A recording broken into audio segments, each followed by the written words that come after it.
அஸ்ஸலாமு அலைக்கும் வரஹ்மத்துல்லாஹி வபரகாத்துஹு. இன்னைக்கு நம்ம பார்க்க போற கதை ஆசை அழிவை உண்டாக்கும்.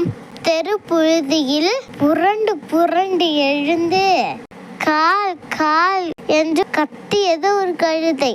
சிறிது தொலைவில் புற்களில் இருந்த வெட்டுக்கிளி கீச் கீச் என்று ஒலி எழுப்பியது.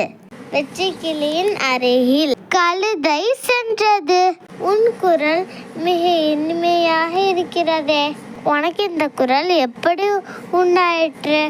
உன்னை போல் இனிமையான குரல் உண்டாக எனக்கு ஒரு வழி சொல்லு என்று கேட்டது கழுதை. வெட்டுக்கிளிக்கு சிரிப்பு தாங்க முடியவில்லை. என்னை போல் இனிமையான குரல் உனக்கு அமைய வேண்டுமானால் நான் அருந்துவதை போல் பனித்துளிகளையே அருந்த வேண்டும், வேற எந்த உணவையும் தின்னக்கூடாது என்றது வெட்டுக்கிளி. கிளி சொன்னதை நம்பியது கழுதை. எப்படியாவது இனிய குரலை அடைய வேண்டும் என்று ஆசைப்பட்டது. வழக்கமான உணவுகளை உண்ணாமல் பனித்துளிகளை மட்டுமே அருந்த தொடங்கியது.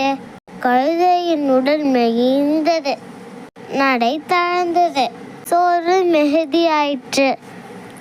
ஆனால் பனித்துளிகளையே விடாமல் அருந்தி வந்தது. இந்த கதையோட நீதி ஆசை அழிவை உண்டாக்கும். ஓகே ஃப்ரெண்ட்ஸ், இந்த கதை உங்களுக்கு பிடிச்சிருக்கா? இன்னொரு நாள் இன்னொரு கதையோட வர பாய். அஸ்ஸலாமு அலைக்கும் வரஹ்மத்துல்லாஹி வபரகாத்துஹு.